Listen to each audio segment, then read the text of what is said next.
Hello there. More panicky government policy on the hoof.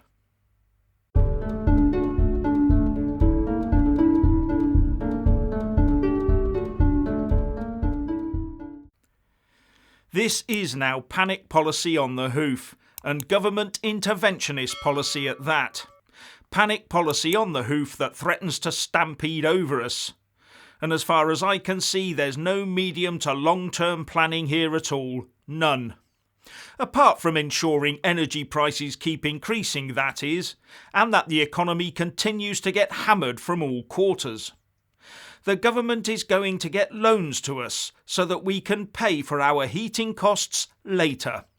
At the same time, the government is going to increase our national insurance contributions and freeze the tax thresholds to capture more people into higher tax bands. And when they're told this is a ridiculous time to do all of this while people suffer from a cost of living crisis, Boris Johnson and Rishi Sunak double down and say they're gonna get on with it anyway. But then they come up with plans to cut council tax for those in the lower bands of A to C.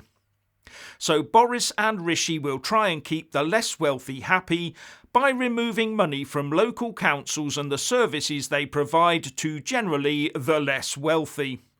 Or are they planning to borrow more money on the debt markets to pass on to the councils to make up for the losses? The trouble is that the last council tax band evaluation took place in 1991, 30 years ago. And many extremely expensive houses have now ended up in low council tax bands. In fact, the experts are saying this will be a mere lottery, with very many wealthy people getting a nice little present of money, while many poorer people will actually see no benefit at all. And given this policy is meant to help the lower paid out, then it falls flat on its face. And now we hear that the Bank of England is on the verge of raising interest rates by another 0.25% to 0.5%. In fact, by the time you see this video, it may already have done so. Something that will please the stock markets, the banks and the fat cats, and the pound will go up. But it won't help those less fortunate who rely on loans, mortgages and credit cards, who will find their backs to the solvency wall as prices jack up across the board. And the main driver behind the bad news in all of this is a lack of true UK energy security.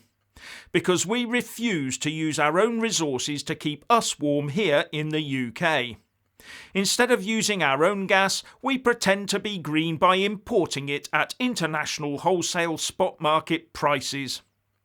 Well, we're now paying through the nose for being too reliant on others for our gas supplies.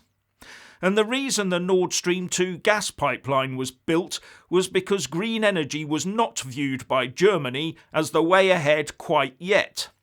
But they decided to shut nuclear down and go the way of imported Russian gas, and look what's happened.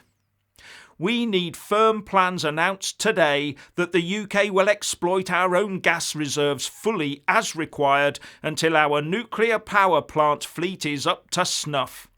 And if that upsets the Eco Brigade, then so be it. Keeping our people warm and solvent is the priority here.